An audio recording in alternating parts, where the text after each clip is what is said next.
Avatar: The Last Airbender. For me, it's been one of the best animated series to air on TV in a long time. It all began in 2005 when it first aired on Nickelodeon, and I had never really seen anything quite like it, especially on Nickelodeon. It's a unique blend of action and comedy with characters that grow and have so much depth, and all of that certainly did not go unnoticed. No. Avatar: The Last Airbender was explosively successful, bringing in hordes of adoring fans, including myself. Toys, clothing, video games, you name it. With success like this and a truly connected fan base, the sky was the limit for what this series could do. But what came next, well, it wasn't quite what we had in mind.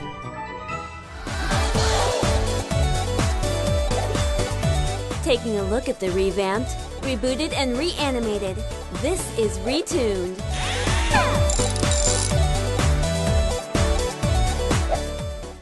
Now, the story of Avatar: The Last Airbender comes in 3 books, or parts, each having their own story, but ultimately serving the larger overall story arc.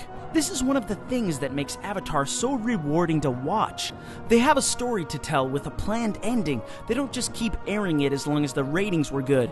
You watch the characters progress as one solid story unfolds, and then it wraps up. This style of one complete arc, along with its art style and overall tone, engages a lot of people into conversations about whether or not to consider it an anime. I personally don't consider it an anime because it was created in North America and first voiced by English-speaking voice actors, but the influence from anime is undeniable.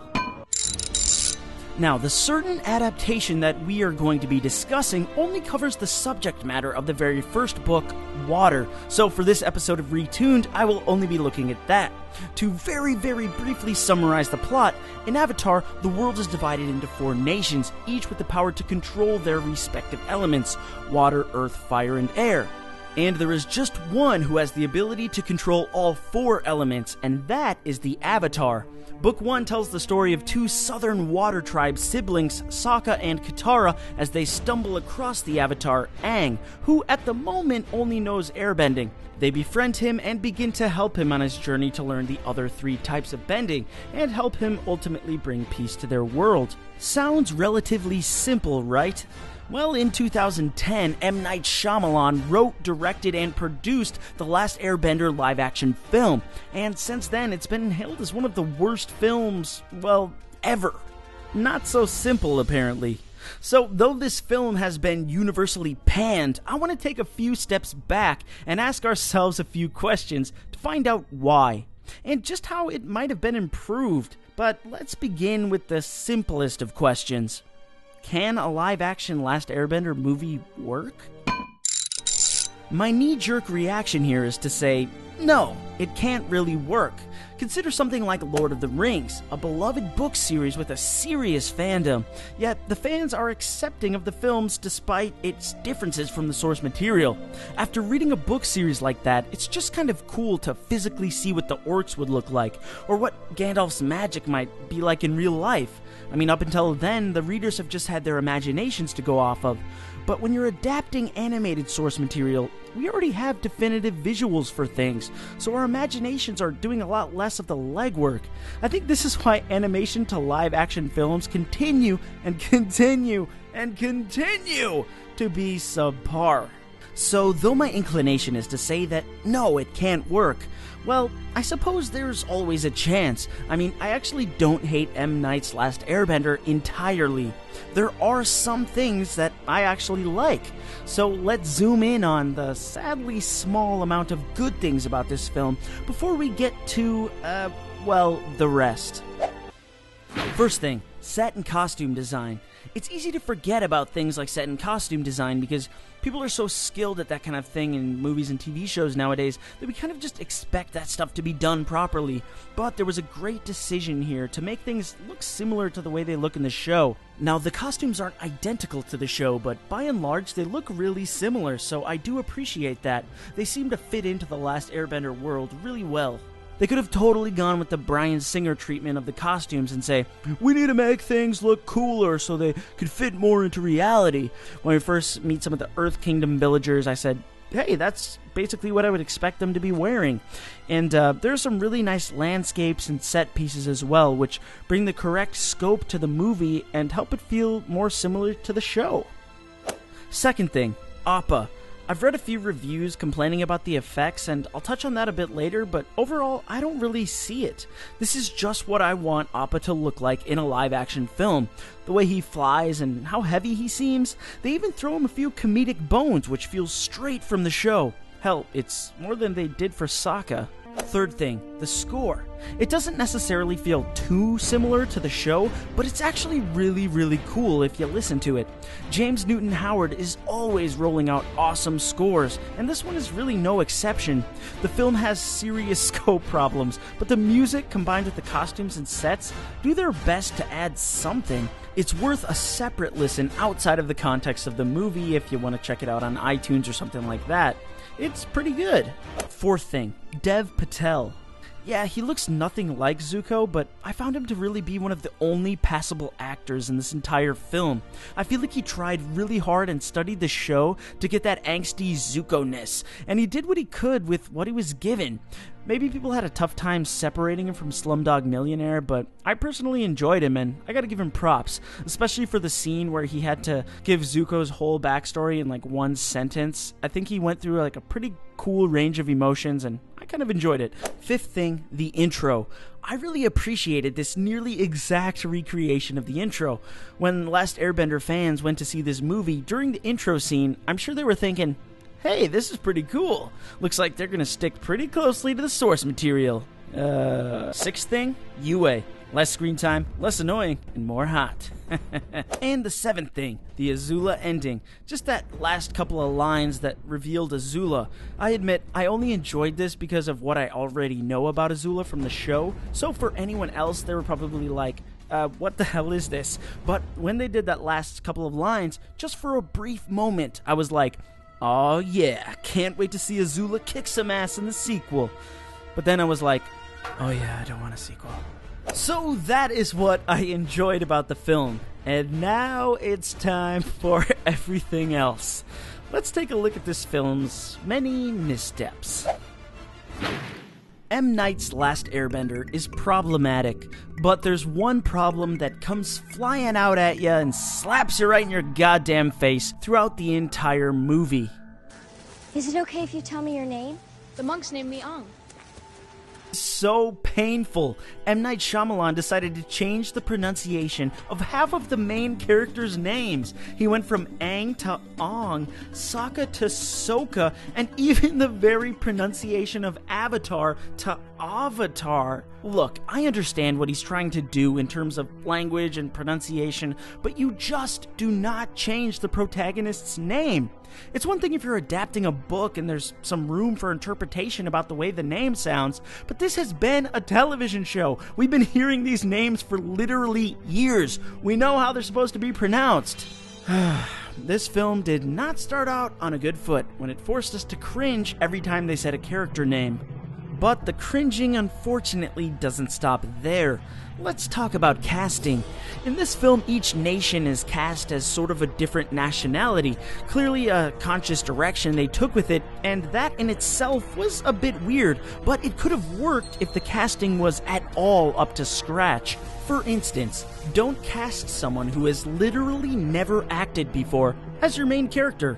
I hate to bag on this kid, but Noah Ringer, the kid who played Aang, sent in a tape of himself with a bald head doing martial arts, and M. Night Shyamalan cast him off of it. You gotta be kidding me!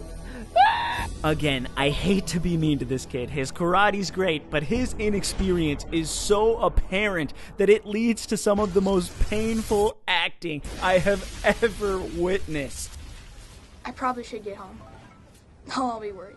You're not still upset? Not as much as I was. But to his credit, his supporting cast isn't much better. For instance, Jackson Rathbone. Ah, boy. Sokka, my man, what have they done to you? Jackson Rathbone isn't terrible here, but the way Sokka has been written in this film just traps him into something sad.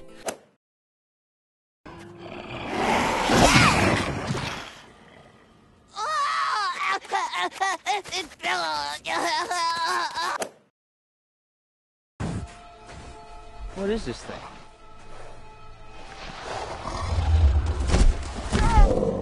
It's trying to eat me.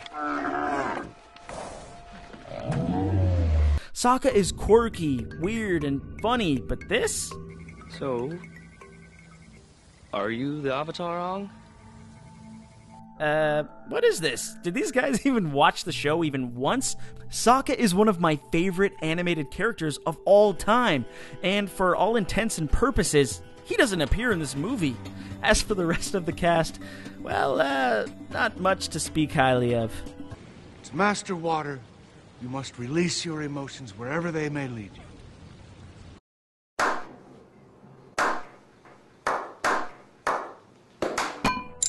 When adapting something to film, be it books or a TV series, things are going to get left out. That's just the way that it is.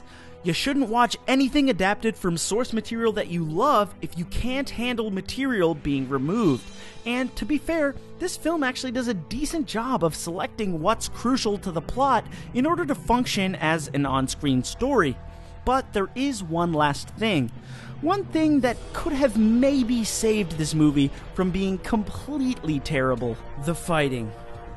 The fighting. If you've seen 3 minutes of Avatar, you would immediately understand how important the fighting is. Because it's frickin' awesome in the show. But when it comes to the film, well... Now, reviewers and fans rush to blame the visual effects, but it's not their fault at all. It's the direction that they received that yielded some of the weirdest, slowest, most awkward fight scenes I've ever seen. Because the effects themselves actually look really good, I think. I mean, this is what I would imagine waterbending looking like. Same with earthbending. It's the reason we were all duped by the trailers when they played just a few seconds, but play these scenes at length and reveal the horror. Check this one out.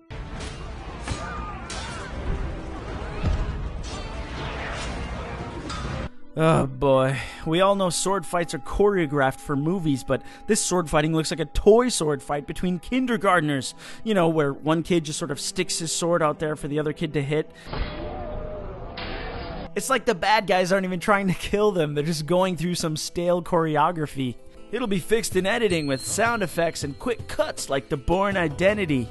It wasn't. It wasn't. Do not kill the Avatar! Don't worry, buddy, it doesn't look like they were going to.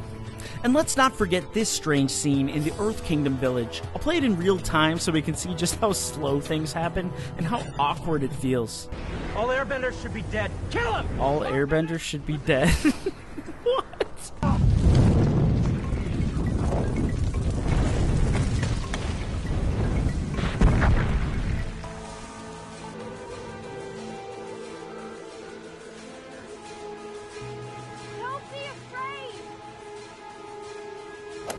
And of course, this scene.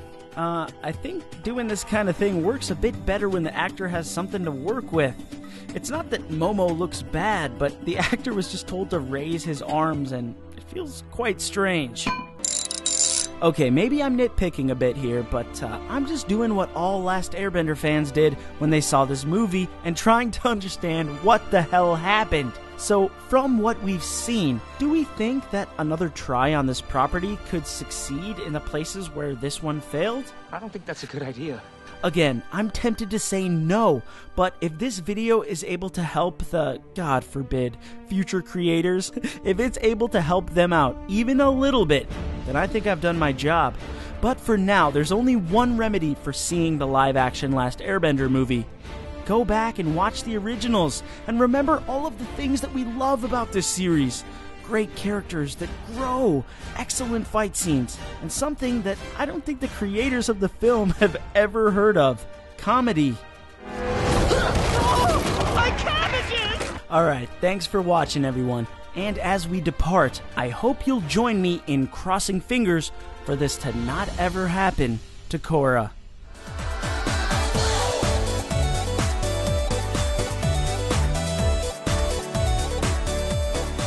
Next time on RETOONED.